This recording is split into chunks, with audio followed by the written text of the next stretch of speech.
For our first reader, we're going to have Sarah Lebert, who's an English major, graduating this term, all the way from Prairieville. Give her a hand.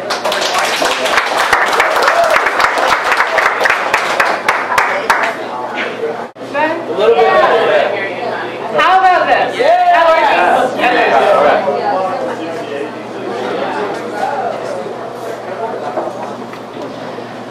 This is a flash fiction that I wrote called Cardboard Resignation. Everything is pink. My toes curl into the soft pink rug beneath my feet as I sit on the bed, my knees nearly touching my chest. The bed frame is too low to the ground for someone my age. My fingers prick at the comforter and trace around the lines of one of the dozens of wild roses that had taken an entire afternoon to stitch into the fabric. It had been a good afternoon, though filled with so much laughter, and every hour a needle pick had been completely worth it. Hannah loved roses. My fingers stop their tracing, and I exhale against the building pressure behind my eyes and the burning in my nose. I breathe deep, inhaling the staleness of the air, my eyes traveling to the ceiling fan above me. Pink hearts peek out beneath a thin layer of gray dust. As I look around the room, I notice that every surface has the same dull dusting from the dresser to the toy box.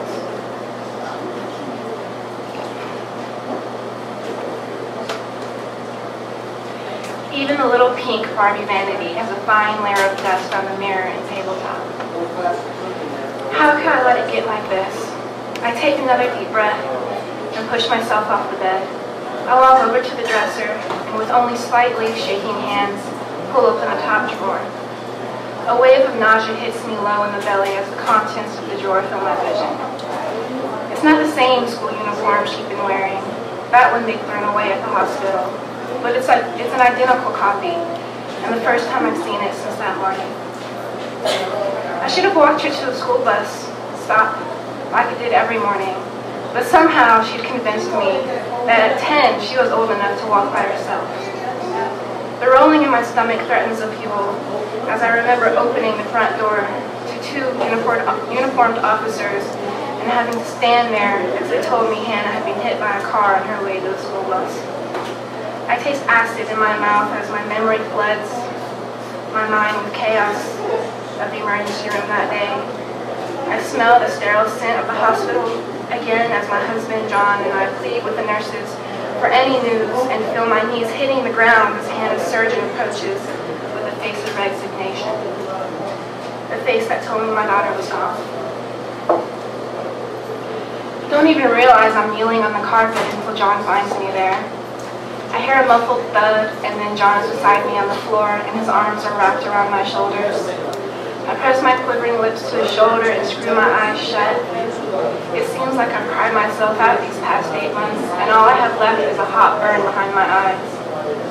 John holds me a few moments longer, and when I'm able to open my eyes again, I see the 2 cardboard boxes John had dropped on the floor. At the side of the boxes is like seeing that look on Hannah's surgeon's face all over again. Jared, Not yet, I say to John. I can't let her go yet. We have that right now. Very good.